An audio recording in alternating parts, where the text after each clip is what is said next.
Alrighty then, Successful Indie Author 5-Minute Focus, episode 440. X royalty share. There's Stanley hanging out. He's about ready for his walk, too. And it's nice and bright out, even though it's only 6:25. All right. ACX royalty share. This is a cost-beneficial alternative for authors who don't have enough cash or don't want to take the full risk of producing an audiobook and producing it yourself, where you're not paying for, seems like I'm only in one ear here, where you're not paying for upfront cost for having the audiobook produced. Now, the upfront, that's per finished hour. So you have two choices when you upload a book on ACX, per finished hour or royalty share. Per finished hour is you pay, if it's a SAG-AFTRA, a Screen Actors Guild member, then you're paying at least $250 per finished hour. That means post-production and everything. That they narrate it, they post-production it, and they generally upload it for you. They can, or you can upload it yourself. Royalty share, this is where somebody says, yes, I'll narrate it for you for 50-50 of the proceeds. Now, there's some other deals where you may pay a certain amount up front, as well as get the royalty share. So you pay up front, and then you pay maybe a 30% share. There are those things that you can do. But you put the risk pretty much on the narrator, because the narrator does all of their time in prepping and reading the your book, and then you post it, and now Amazon has both of you. Now, this creates there's a new thing this year where Amazon isn't sending a 1099 MISC to the narrator. They're only sending a 1099 to the author. So this creates a condition of, oh my God, I'm overpaying on my taxes because I didn't pay them. I can't deduct it. Yes, of course you can deduct it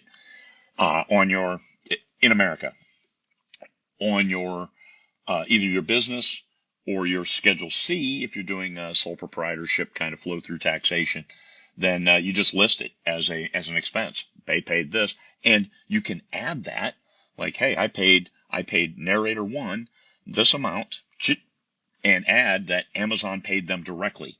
And then if you get audited, it's like I put that in there. Amazon paid them directly. And so here's what I got paid, and you can show Amazon, an IRS auditor, should you get audited, and those are still rare no matter what. Should you get audited, show them, hey, here's what Amazon paid me.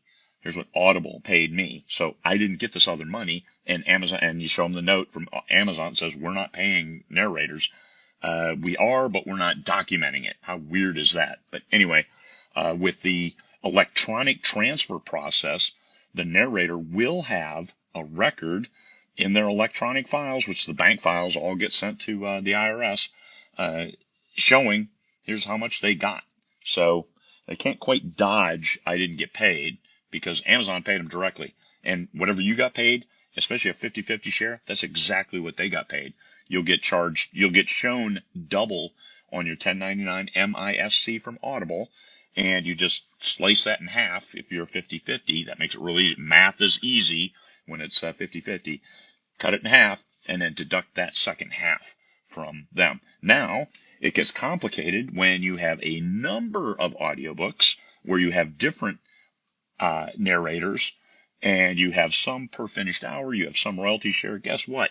Every month, you need to download the spreadsheet, and you need to keep track. So this is where having QuickBooks or having an accountant, you still have to give them the spreadsheets, but then they can work their magic to slice and dice and show exactly how much was paid for each book. This is what you got to break it out for. This is what you're strapped with, unfortunately, but it's all part of doing the business part. The good news is it's all doable because it's a spreadsheet and you get the data each month. Just combine it all, and then give it to your accountant. And if it's you, well, combine it all and up your Excel game, because it's not that hard. It's really, really simple. It shows exactly what gets paid out for each title each month. Take that, do it, become one with it, embrace it, love it, call it George, and get those taxes done correctly. So that's it. The ACX royalty share, it transfers the risk to the narrator. as opposed to per finished hour. And when I'm paying $250 per finished hour for a 10-hour book, that's $2,500. That's me. I pay all up front, and then I reap the benefits if it goes beyond $2,500 in earnings. By doing ACX exclusive, you get 40% off whatever they sell it at, and not necessarily the list price. So you'll see a list price of $15. If somebody buys the ebook, they buy the audiobook for $7.49. Your 40% comes off that $7.49. It's not the $15. And if they get it through their if they get it through their subscription and buy it with a credit, then you get 40% of some other number. And that's just how it works.